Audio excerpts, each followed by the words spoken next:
W2 Pro out for a little bit.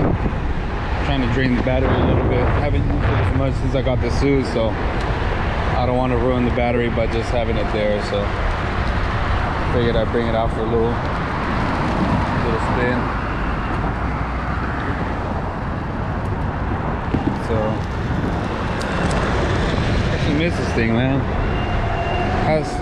Has a little bit of flex to it, so even though the wheels aren't as big, but it doesn't tire out your knees or anything.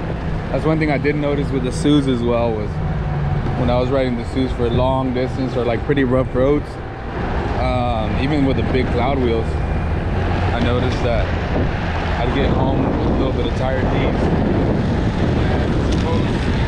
As opposed to this one, I rode it for a long time, and yeah, it's a little bit more sketchy because you can't run over as much shit, but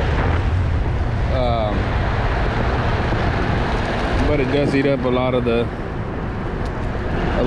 like road vibration, and I guess it takes away from the fatigue that it would go to your knees and whatnot. So yeah,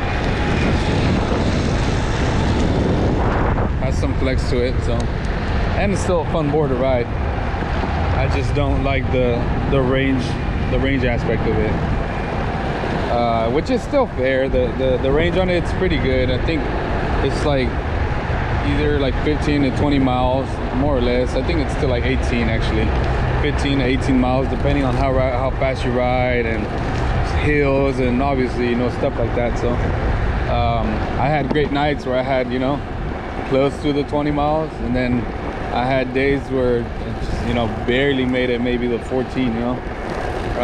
But it was just like it was just like it varied on because of how we rode, the way we rode for the night. Whether we were going fast and going through the hills, through the trails. So yeah, I mean, other than that, I mean, if it wasn't for the range, I probably would have never picked up the Ownboard zeus. But now that I have the Ownboard zeus, I love it too, though, because I'm going 14 miles per hour on this one. I definitely do not cruise as fast as I do on the Ownboard zeus on this, because you can tell the difference. For a beginner, yeah, it's lower, it's more budget friendly, but I've noticed that even on the settings, the 1, 2, 3, it's still pretty, the W2 Pro is still pretty torquey board. The Ownboard zeus, I think they spread out that a lot better. So the level 1, it's not too aggressive on the torque, and on level 2 it's not either. And so it's got, I think the way that they set up the levels was way